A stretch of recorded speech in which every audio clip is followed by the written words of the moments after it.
नमस्कार साथियों, मैं एक बार फिर आप सबका स्वागत अपने ज्योतिष के चैनल एस्ट्रो पूजन में करता हूं, जहां पे हम लोग नए नए विषयों पे चर्चा कर रहे हैं। पिछली वीडियो में हम लोगों ने जाना किस प्रकार किसी भी कुंडली में जब भी हम लोग मैच मेकिंग के लिए जाते हैं तो नाड़ी दोष या भकूट दोष पाया जाता है। अब हम लोग उसके निराकरण के लिए, निवारण के लिए, उसके उपाय के लिए यहाँ पे उपलब्ध हैं। आज हम लोग ऐसी स्थितियों की चर्चा करेंगे जिसमें हमारी कुंडली में होने वाले नाड़ी दोष का होने के बावजूद भी उसका अपने आप ही परिहार हो जाता है। कई बार हम लोगों ने सुना होगा ऐसी कुंडलियों के बारे में जो कहते हैं हमारी कुंडली में नाड़ी दोष था फिर भी हमारी लाइफ अच्छी चल रही है। तो हमें ज्योतिष के अनुसार ऐसी स्थितियों पर भी चर्चा जरूर कर लेनी चाहिए जो हमारे शास्त्र अनुसार बताई गई हैं। उन स्थितियों में नाड़ी दोष होने पे भी, भकूट दोष होने पे भी वास्तविक जीवन में उसका फल नहीं प्राप्त होता। तो आइए साथियों, इस चीज को हम लोग आगे बढ़ाते हैं। आज हम लोग नाड़ी दोष के परिहार पे चर्चा करेंगे। लास्ट वीडियो में आप लोगों ने जाना कि कैसे हम लोग किसी भी व्यक्ति के और वर और वधु के नक्षत्र के बेस पे नाड़ी दोष ज्ञात कर सकते हैं कि संभावित वर वधु की कुंडली में नाड़ी दोष होगा या नहीं। आज हम लोग उसी पर चर्चा करेंगे कि नाड़ी दोष होते हुए भी ऐसे कौन सी स्थितियां हैं जो कि उनका परिहार हो जाता है।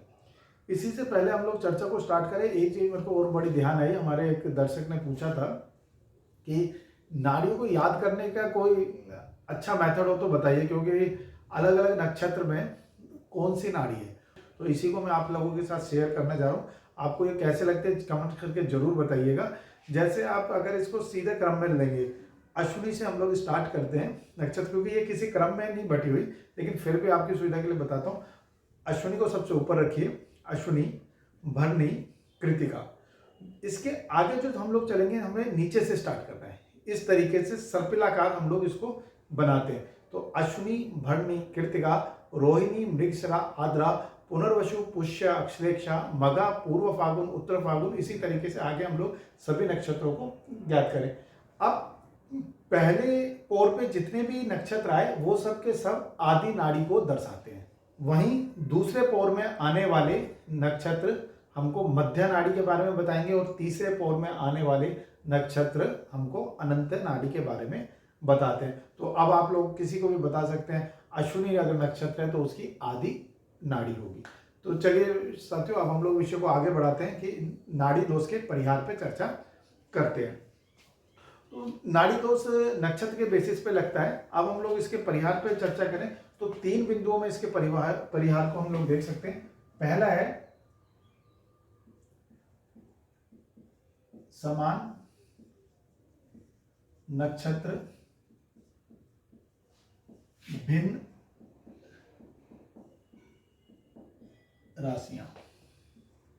तो साथियों, हम लोग पहले परिहार की बात करें तो जब भी समान नक्षत्रों और भिन्न राशियां हो तो भी नाड़ी दोष का परिहार हो जाता है। जैसे कि अगर हम लोग समान नक्षत्र की बात करें तो कृतिका नक्षत्र ले लिया। कृतिका नक्षत्र के बारे में अगर आप देखेंगे तो कृतिका नक्षत्र का कुछ भाग मेष राशि और कुछ भाग वृष राशि में पड़ता है।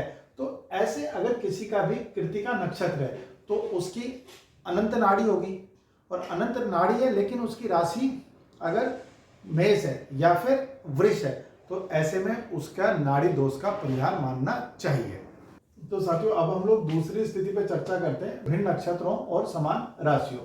जैसे माना एक का नक्षत्र है शतभिषा और एक का नक्षत्र है पूर्व भाद्रपद।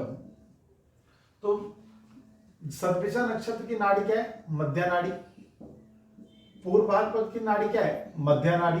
तो ऐसे में दोनों में सेम नाड़ी होने की वजह से हमको क्या लग गया? नाड़ी दोष। तो इसमें कहा गया है, ज्योतिष ग्रंथों में क्या गया है, अगर भिन्न नक्षत्रों, अलग अलग नक्षत्रों और उनकी नाड़ी, उनकी राशि समान हो, इन दोनों के शतभिषा और पूर्व भाद्रपद की राशि कौन सी आती है? कुंभ राशि। तो ऐसे में नाड़ी दोष होते हुए भी उसका परिहार हो जाता है।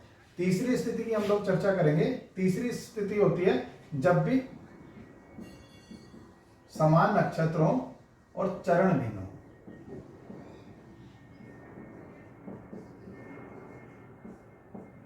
ऐसा अधिकतर पाया भी जाता है कि हम लोगों के दोनों के एक ही नक्षत्र हो। अगर किसी का शतभिषा नक्षत्र है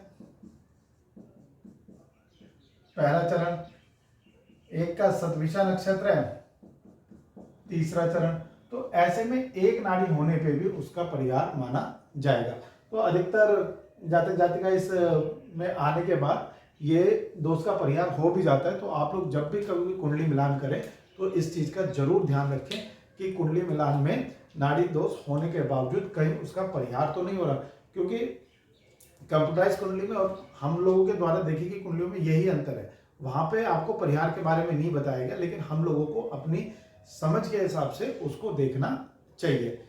इसी में एक और सवाल हम लोगों के सामने आया था कि इसके नाड़ी दोष के और क्या प्रभाव हो सकते हैं। नाड़ी दोष के प्रभाव के बारे में लास्ट वीडियो में हम लोगों ने चर्चा करी थी, फिर भी एक मैं और अनुभव से आपके साथ अपना अनुभव शेयर करना चाहूँगा कि एक जातक जातिका की कुंडली में नाड़ी दोष है और उन्होंने शादी करी, आपस में उनका जीवन सही चल रहा है, लेकिन उनकी जो संतान है, क्योंकि नाड़ी अगर दोनों की एक ही होगी तो संतान में उसकी गुण की अधिकता पाई जा सकती है। हो सकता है दोनों वात नाड़ी के, दोनों पित्त, तो ऐसे में जो जातक के संतान होती है वो काफ़ी बीमार रहती है या फिर कमज़ोर हो सकती है, या किसी किसी रोग से वो जन्मजात भी पीड़ित पाई गई है।